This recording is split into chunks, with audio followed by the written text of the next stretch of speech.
Janasena TDP పొత్తులో భాగంగా party అధిష్టాన నిర్ణయం మేరకు తనను అనకాపల్లి జనసేన పార్టీ ఎమ్మెల్యే అభ్యర్థిగా ప్రకటించిందని జనసేన నాయకులు మాజీ మంత్రి కొనతాల రామకృష్ణ తెలిపారు. అనంతరం అనకాపల్లి జనసేన పార్టీ కార్యాలయంలో నియోజకవర్గ ఇన్ఛార్జ్ పరుచూరి భాస్కర్రావును మర్యాదపూర్వకంగా కలిశారు. ఈ సందర్భంగా మీడియా సమావేశంలో మాట్లాడుతూ పొత్తులో భాగంగా జనసేన టీడీపీ అభ్యర్థిగా రెండు పార్టీల నాయకులను క్రేడర్ను కలుపుకొని సమిష్టిగా పార్టీ అధినేత పవన్ కళ్యాణ్ నిర్ణయం మేరకు పార్టీ బలోపేతానికి విజయాన్ని కృషి చేస్తానని తెలియజేశారు. పార్టీ మొదటి విడత రాష్ట్ర వ్యాప్తంగా 24 అభ్యర్థులను ప్రకటించిందని, బీజేపీతో కూడా పొత్తుపై చర్చలు జరుగుతున్నాయని, వచ్చే వారం రోజుల్లో దీనిపై క్లారిటీ వస్తుందని, దీనిని బట్టి జనసేనకు మరో 10 సీట్లు రావడానికి అవకాశం ఉంటుందని పేర్కొన్నారు. అనకాపల్లి ఎంపీ స్థానం ఎవరికి వస్తుందన్నది ఇరు పార్టీల అధినేతలు చర్చించుకొని తీసుకున్న నిర్ణయానికి కట్టుబడి పనిచేస్తామని పేర్కొన్నారు. ఈ కార్యక్రమంలో పెద్ద ఎత్తున జన సైనికులు పాల్గొన్నారు. ఇప్పుడే నేను పార్టీలో రావటం, పవన్ కళ్యాణ్ గారితో మాట్లాడి వారి తాలూకా ఏదైతే పోరాటం ఉందో ఆ పోరాటానికి వారి పిలుపు మేరకు సంపూర్ణ మద్దతు తెలియపరచాలని, ముఖ్యంగా పార్టీకి పనిచేయాలనే ఆలోచనతోనే పార్టీలోకి రావడం జరిగింది. నేనైతే ముందే చెప్పాను, ఏది ఆశించి అయితే రాలేదు.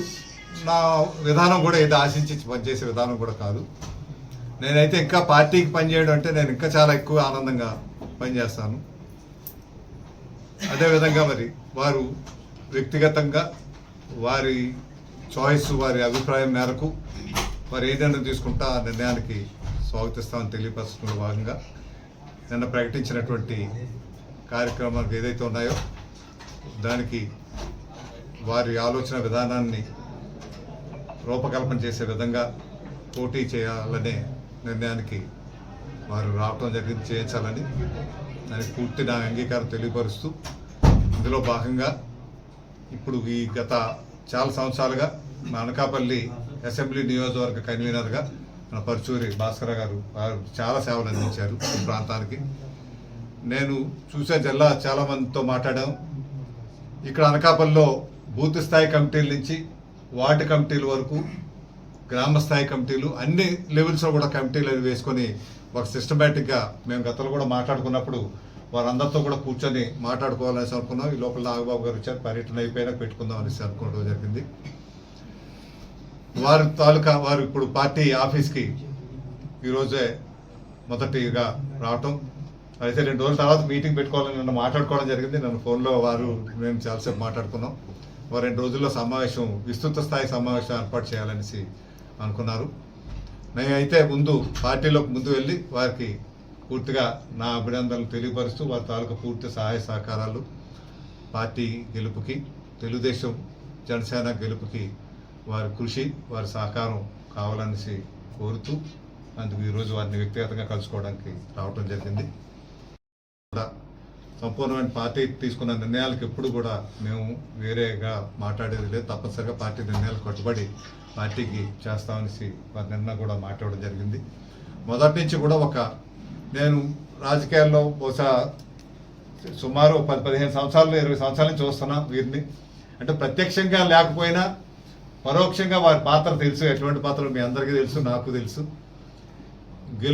గెలుపుకి ఏం చేయాలి వెనకుండా అన్న దానికి, ఏ రకంగా చేస్తే గెలుపు సుసాధ్యం అవుతుంది అన్న దానికి పరుచూరి భాస్కర్ గారిని చెప్పొచ్చు. ఎందుకంటే గత ఎన్నికలు చూసాం, నేను వ్యక్తుల పేర్లు చెప్పను కానీ గత ఎన్నికల్లో చూసాం ఏ రకంగా ఆ వ్యక్తుల గెలుపుకి పైకి కనిపించకుండా, పైకి రాకుండా ఏ రకంగా దోహదపడ్డారో అన్నది చూసాం. వారి పూర్తి సహకారం పార్టీకి, నాకు పూర్తిగా అందిస్తారని వారిని కోరుతూ ఈరోజు ఈ ఎన్నికల్లో జనసేన టీడీపీ ఒక వారంలో తెలిసేటట్టు ఈ బీజేపీ పొత్తు చాలా అవసరం. ఈ 3 పార్టీలు కలిపి పోటీ చేయటం వల్ల రాష్ట్రంలో ఒక సౌహృద్భావ వాతావరణం వస్తుంది, మళ్ళీ ప్రజాస్వామ్యాన్ని నిలబెట్టుకోగలిగే పరిస్థితి వస్తుంది.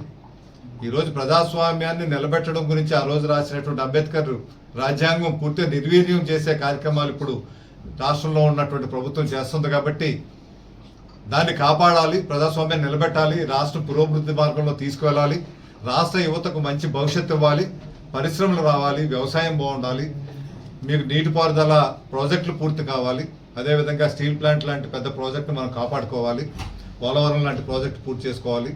ఉత్తరాంధ్ర సుజల సేవంత ద్వారా ఉత్తరాంధ్రకి 8 లక్షల ఎకరాలు సాగునీరు ఇచ్చే బృహత్తర కార్యక్రమం, రైల్వే జోన్ కానీ, అక్కడ అమరావతిలో రాజధాని కానీ, ఇవన్నీ కూడా పూర్తి కావాలనేటువంటి ఆలోచనతోనే పవన్ కళ్యాణ్ గారు ముందు నుంచి కూడా బీజేపీతో పొత్తు అవసరం, ఈ రాష్ట్రం అభివృద్ధి చెందాలంటే బీజేపీ సహకారం అవసరం అని వారు నమ్మి తెలుగుదేశం వారితో కూడా ఆ విషయం చెప్పి ఇప్పుడు అదృష్టవశాత్తు ఈ 3 శక్తులు కూడా సమీకరణ అయి ఒక త్రిమూర్తిల్లా వీళ్ళు ముగ్గురు ఈ రాష్ట్రాన్ని ముందుకు తీసుకెళ్తారు. తప్పనిసరిగా మన స్టీల్ ప్లాంట్ మళ్ళీ కాపాడుకోగలుగుతాం, పోలవరం ప్రాజెక్ట్ పూర్తి చేసుకోగలుగుతాం, అమరావతి రాజధాని పూర్తి చేసుకోగలుగుతాం, అదేవిధంగా ఒక ఉత్తరాంధ్ర సుజల సెవంతి పూర్తి చేసుకొని రైల్వే ప్రాజెక్టులు కూడా ఇటువంటి ఏవైతే ఉన్నాయో వెనుకబడినటువంటి జిల్లాలు ఏవైతే ఉన్నాయో 7 జిల్లాలు రాష్ట్రంలో, రాయలసీమ 4 జిల్లాలు, ఉత్తరాంధ్ర 3 జిల్లాలు, ఈ 7 జిల్లాలు కూడా సమగ్ర పురోభివృద్ధికి దోహదపడేటువంటి మంచి నాయకత్వం మన పవన్ కళ్యాణ్ గారిలో ఉంది.